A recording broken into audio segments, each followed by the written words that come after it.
What's going on, everyone? Thank you for joining me on this reaction journey. Today is JoJo's Bizarre Adventure episode 19. Last time we left off, JoJo and crew beat a stand user who had the power of the sun. I'm still processing what happened in that episode, but I'm excited to see what we're in for today. Let's go!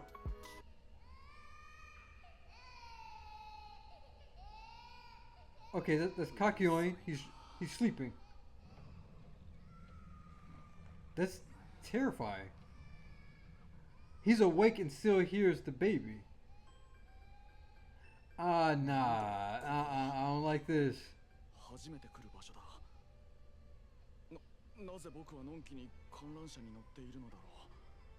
Yeah. Something is wrong, yes. What?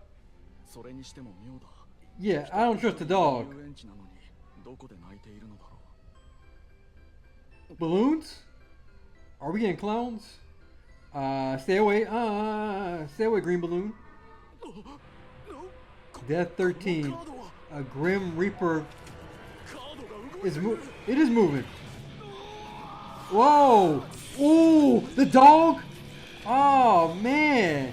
Oh, that's terrible, man. Oh!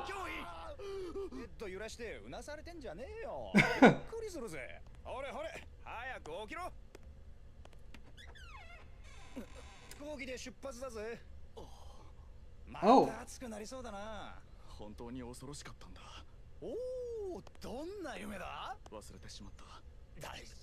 Oh, one of those.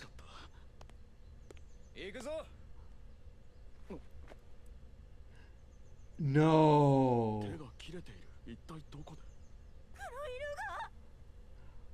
Oh man. It does attack in dreams. Yeah, the dog. It's everything to do with you. Kakyoin, you gotta remember.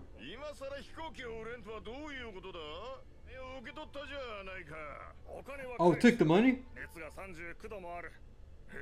That's the baby in the dream. There we go. Okay, it's starting to come together. He still can't remember. Oh.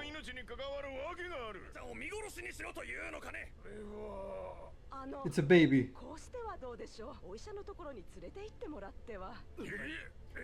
You would... No. The baby is the stand user?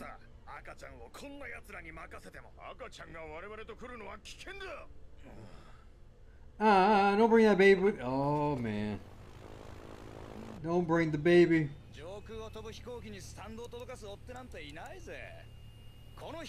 Didn't that happen already? The baby. I'm more worried about the baby. Oh man. What?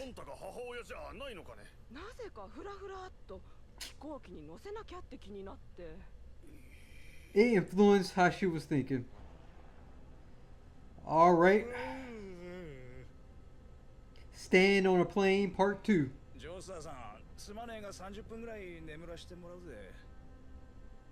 They're both out. This is terrifying. This is wrong. This is so wrong. The dog's still there.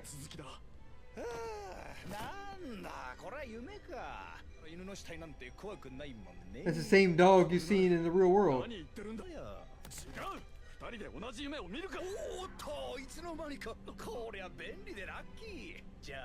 No.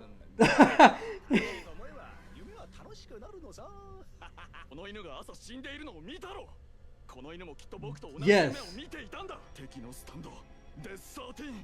Death 13. Dude.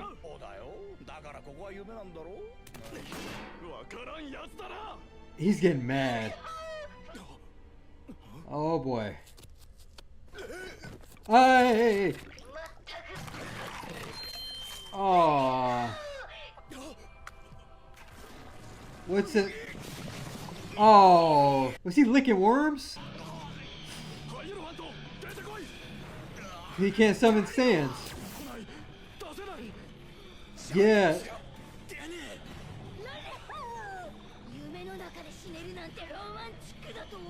Bro, what's romantic about that? Oh man, this thing's insane. Stand Master, Death 13. Oh, question marks. They have to know it's the baby. It's going right through.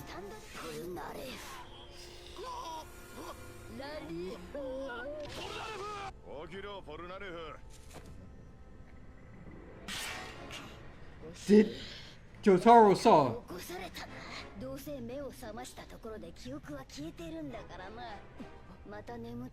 Oh man. You're on the run. The dream. Remember the dream. Ah.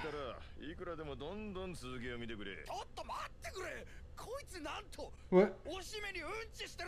Oh.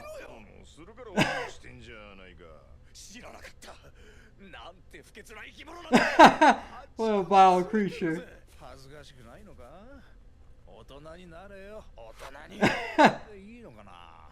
What kind of diaper is that? Oh. Oh man. Wake him up. Ooh.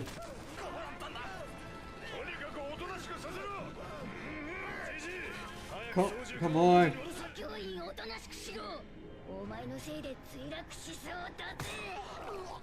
Oh, no, no, no. Oh, man. He got offended by that. What is with this eye? Oh. Oh. Hey, what is... That's gross.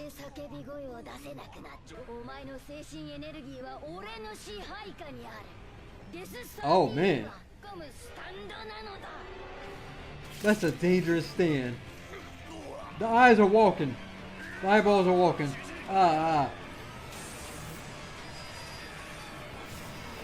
Ooh. Man, that was close.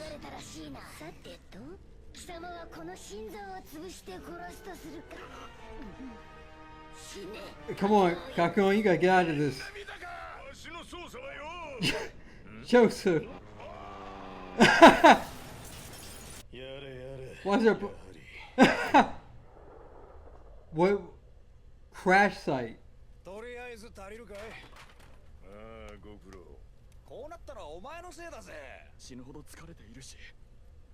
Dead tired? Joseph.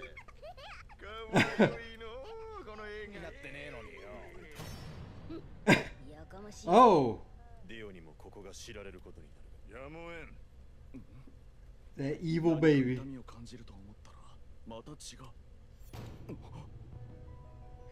He wrote a message. He wrote the message.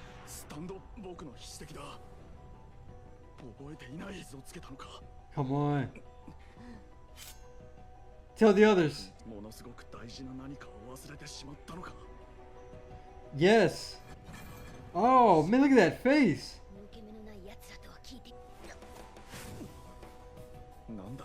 Come on, you had to have seen that. Stand. Yes. Yes, you did. Oh.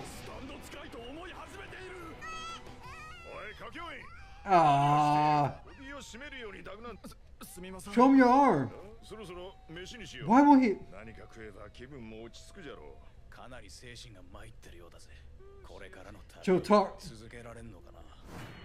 Jotaro, I think he knows something's up. Show them this creepy baby. Alright.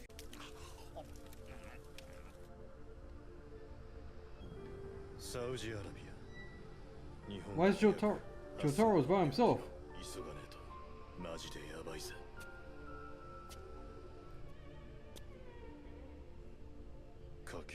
Yeah, he is bothered.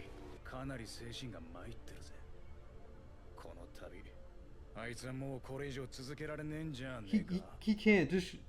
He needs to show us on it. There's that baby. He needs to show us on his hand, his arm.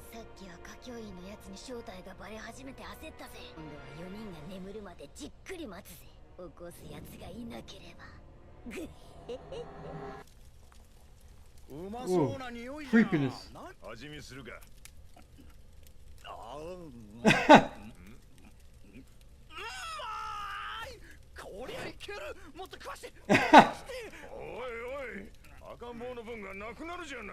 The baby.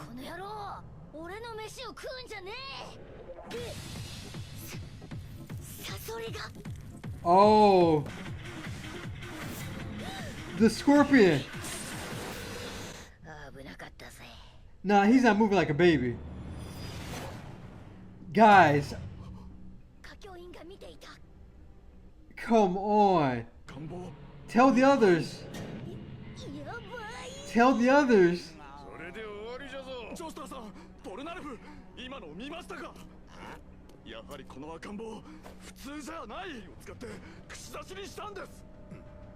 Show them the safety pin.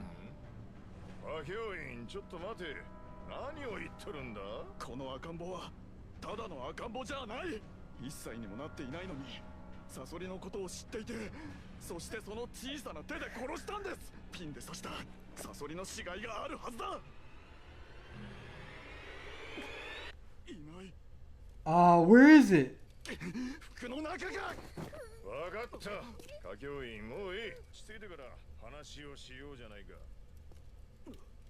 Oh man.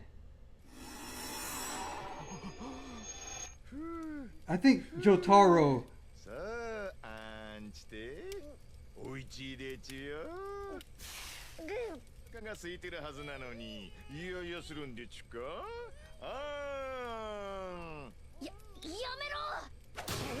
Oh.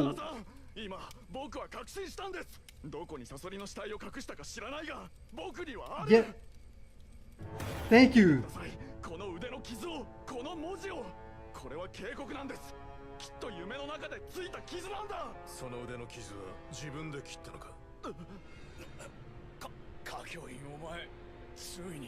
Oh no.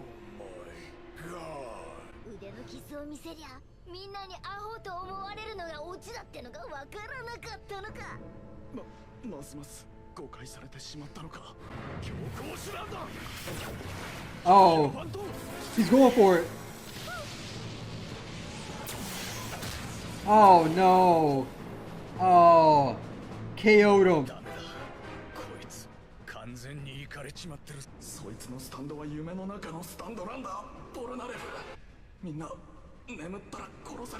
He's trying to tell y'all.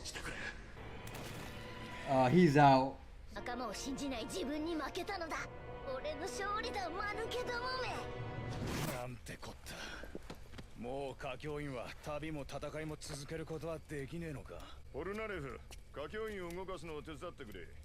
Where's the scorpion? In the mouth. Oh.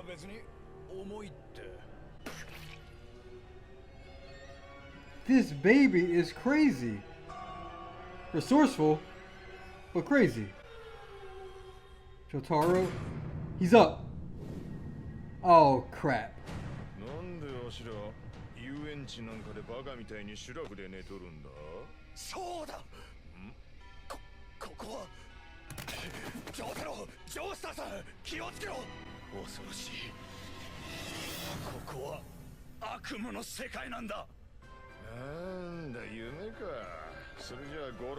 Oh no, it's not like that.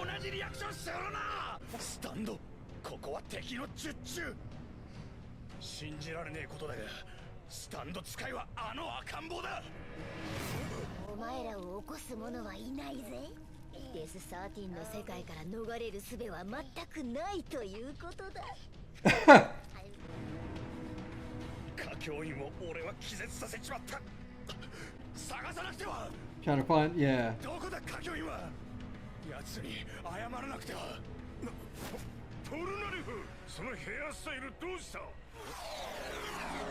Whoa!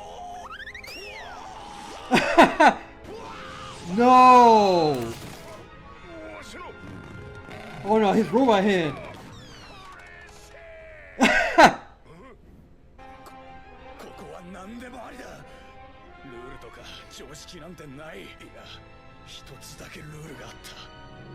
What's that?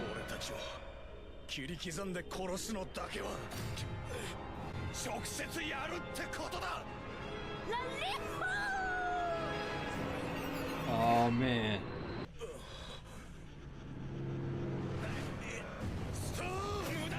Nope. Yep, he remembers. What? How did his stand appear? No!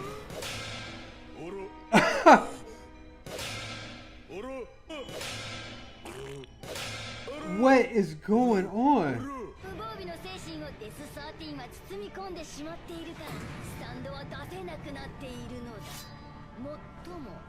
Guys,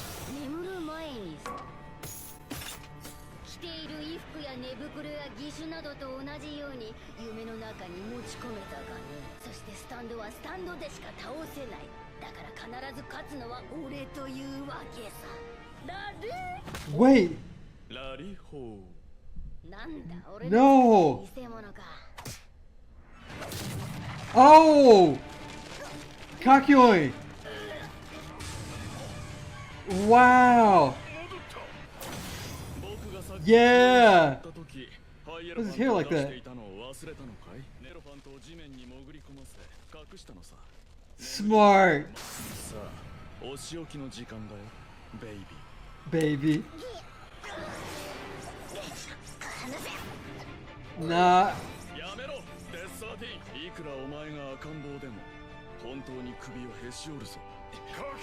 Yeah.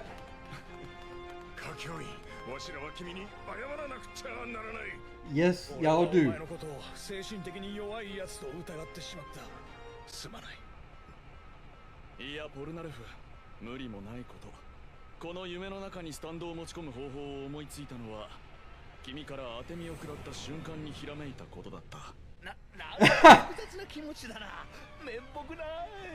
He kind of ashamed.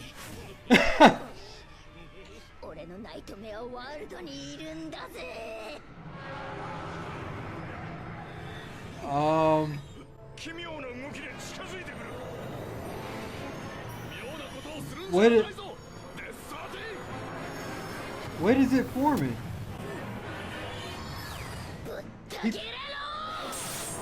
Whoa! Hey, is he?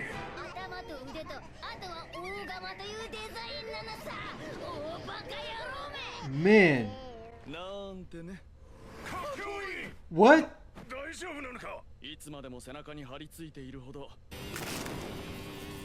Oh.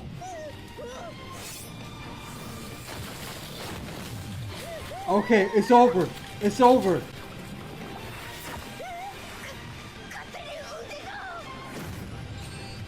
Wow.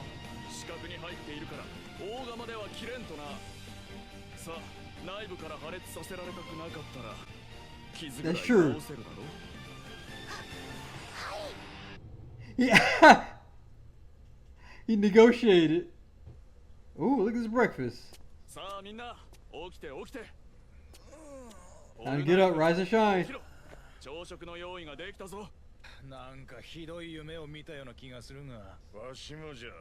They can't remember.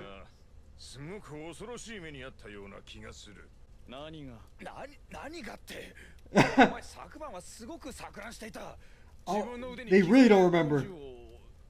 Uh-oh. He's gonna look delusional now.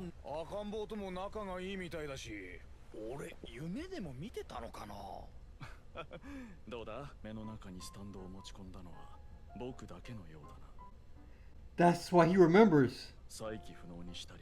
痛めつけたりしない。近くの町まで連れて行ってやろう。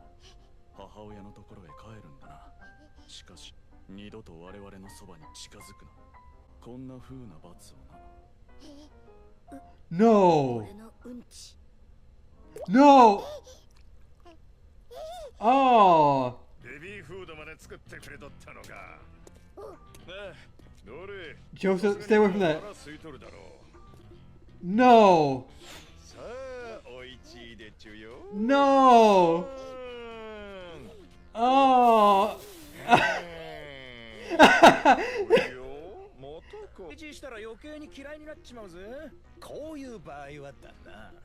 No, guys. What are we doing?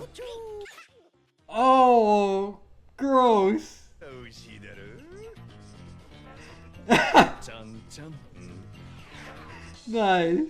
方角が違ってるぞ。まっすぐ西へ。エジプトへ向かってるんじゃないのか。ほんの少し寄り道をする。ある人物に会う。 We get some backup. 大切な男。 Okay. Alright, intriguing. Alright, that was JoJo's Bizarre Adventure, episodes 16 through 20. Here's some thoughts. Joseph bought 5 kebabs, I assume for himself, Jotaro, Kakyoin, Jean-Pierre, and the last being for Enyaba. And Enyaba I saw as a prisoner of war. For most of human history, in times of armed conflict, fighters falling into the hands of the enemy have been taken captive. In international armed conflict, such prisoners are known as prisoners of war, and have been particularly vulnerable to abuse. In the 19th century, there were efforts to improve the treatment of POWs. Then in 1929, building on the agreements between countries to protect POWs during the First World War, states adopted a Geneva Convention on POWs. Article 13 of the Third Geneva Convention, an essential article for the protection of POWs, says, "Prisoners of war must at all times be humanely treated. Any unlawful act or omission by the detaining power causing death or seriously endangering the health of a prisoner of war in its custody is prohibited and will be regarded as a serious breach of the present convention. In particular, no prisoner of war may be subjected to physical mutilation or to medical or scientific experiments of any kind which are not justified by the medical, dental, or hospital treatment of the prisoner concerned and carried out in his interests. Likewise, prisoners of war must at all times be protected, particularly against acts of violence or intimidation and against insults and public curiosity. Measures of reprisal against prisoners of war are prohibited." With this artwork, the tone makes me feel like I'm reading a manga. In manga, they are referred to as screen tone, but you can also call them halftone dots. Halftone is a 20th century printing technique where patterns of dots were used to create images. At a time when printing processes were limited, halftone was the method used to create the appearance of colors and shades. With how Enyaba dies, it really is like the 1982 movie The Thing, which I previously referenced in another video. Also, the card after the intro focuses on Enyaba with her eyes closed. It could be that this represented that she was going to die because her eyes were closed, like she was dead. It could also be that her eyes were closed to the truth, that Dio really doesn't care for her. Joseph took off his hat before speaking with the dying Enyaba, and I thought that showed a lot of character on his part. One source says taking off one's hat in response to someone dying is one of the most widely recognized means of paying respect to the deceased. It tends to convey the message that the hat wearer is truly shaken by the dead no longer being among the living, that the mourner is truly offering their sympathies to the deceased. The hat usually comes off after the mournee is dead or is believed to be dead, but there are cases of hats being doffed if it's believed that the death is inevitable and fast approaching. When talking about the loss of proper hat etiquette, one newspaper contributor said there are 3 reasons. The first nail in the coffin is how hats have lost their value. What years ago a man would save up to purchase and wear with pride, now is often given away in cheap form to most anybody.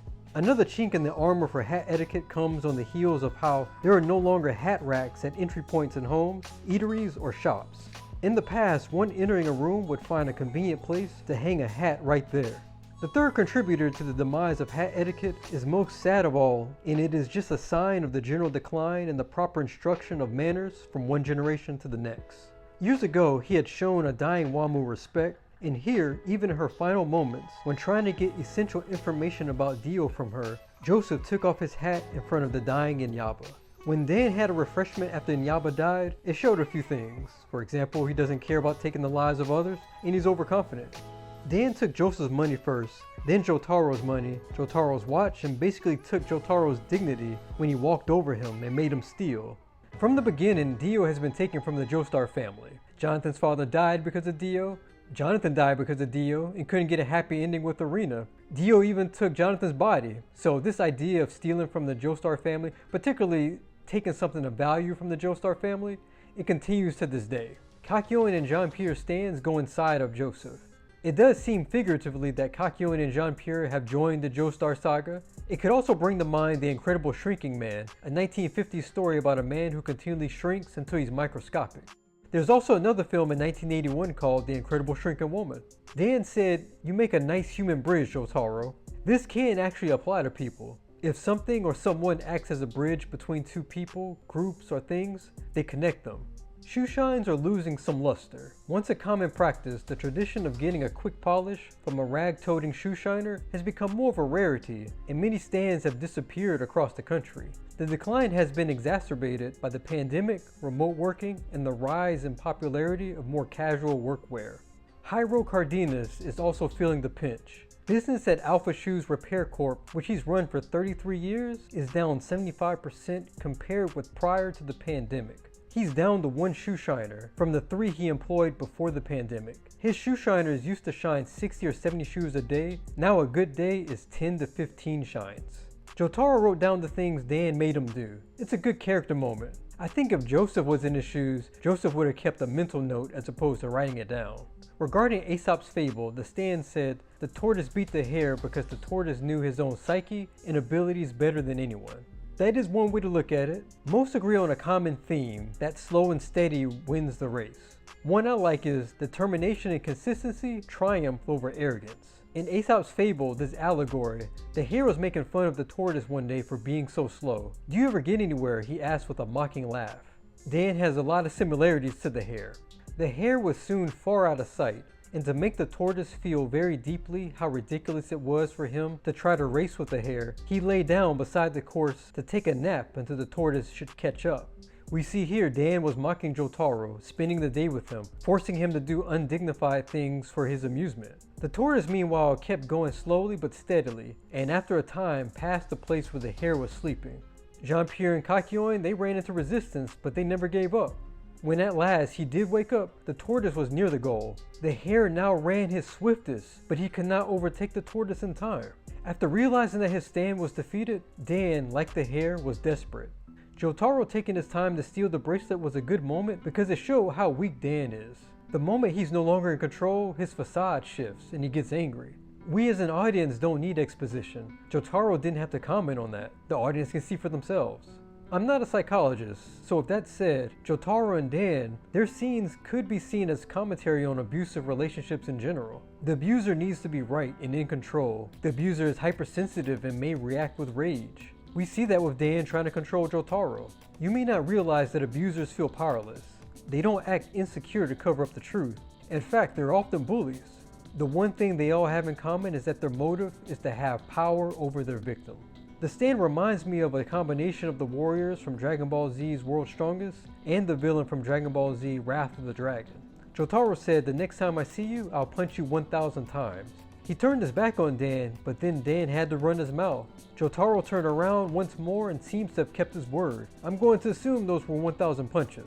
A camel has a top speed of up to 40 miles per hour and can hold a 25 miles per hour pace up to an hour long. So it's a good land animal for travel. Also, they don't spit, but they can vomit if they feel threatened. This act is meant to surprise, distract, or bother whatever the camel feels is threatening it." The movie referenced this time was Lawrence of Arabia, a movie based on a true story about British Lieutenant T.E. Lawrence going to Arabia to find a prince. And he journeys on a camel, which we see here. The scene where everything is spinning and changing colors is a great moment. It makes the audience feel like our head is spinning, like we're feeling the effects of the heat the same as the protagonists. When the trio started laughing, they did seem like they were delirious and losing their sanity. That was a good fake out. It fooled Joseph, it fooled me, I'm sure it fooled many viewers. The woman commented that the baby's voice made her dizzy. The acoustics of a baby's cry trigger vigilance, and research on brain imagery shows that infant vocalizations activate cortical regions affecting cognitive control and attention. In the first experiment, 15 participants listened to these sounds before doing a Stroop exercise on the computer to identify the color of a word as quickly as possible. 7 of the participants were female, none of them had children, and the average age was 20.9 years. In the second experiment, 20 female participants with an average age of 20.6 years and without children did the same exercise while simultaneously listening to the infant cries or laughter. In both situations, the baby's cries interfered with performance by slowing down adult cognitive activity, with participants performing the task more slowly when listening to baby's cries than to their laughter. The movie vibe I get this time was a familiar one, Nightmare on Elm Street. Instead of knife hands, the villain has a scythe. And in A Nightmare on Elm Street, a character like Nancy could burn her arm and feel pain, which caused her to wake up. This is different from JoJo, where Kakyoin was able to cut a message into his arm while still in the dream world. The Stand does have similarities to The Sandman, written by E.T.A. Hoffman. The character in the story was named Nathan. Each evening before the visitor's arrival, Nathan's mother would send the children quickly to bed. She would scare them with the old wives' tale of the Sandman, who throws sand into the eyes of unruly children to make the eyes jump out of their heads, allowing the Sandman to collect and feed them to his own children. The main section of the Sandman deals with Nathan's attempts at coping with the revivals of his trauma. The story also deals with ripping out eyeballs, which is why the nightmare fuel scene in JoJo with Death 13 and many eyeballs is to tell that Death 13 was inspired by Sandman. Jean-Pierre's hair growing reminded me of Sho, a villainous swordsman in Rurouni Kenshin. Babies get their central incisors at around 8 to 12 months, so the stand user having incisors makes sense. Also, the fact that he has fang-like incisors makes me think he'd be one of Dio's minions from part 1. Amarjeet Sada was only 8 years old when he arrived at the police station in connection with the murder of an infant. Furthermore, a psychologist stated that he was a sadist who derived pleasure from inflicting injuries. Reports suggest that when Amarjeet Sada was being questioned by the officer in charge of the Bangulpur police station, he asked for biscuits before answering the questions. We see Jean-Pierre falling and a green aura around him. I assume this is the hint that his stand went underground. In episode 19, Jean-Pierre came to check on Kakyoin, who had a nightmare, and now Kakyoin is the one up already cooking breakfast and wakes up Jean-Pierre. Well, that's it for JoJo's Bizarre Adventure, episodes 16 through 20, onwards to episode 21. And the best thing about art is that it's subjective. Everyone has their own interpretation. Was your interpretation different than mine? Leave your comments, like, share, and if you haven't done so already, please subscribe to my channel. Take it easy.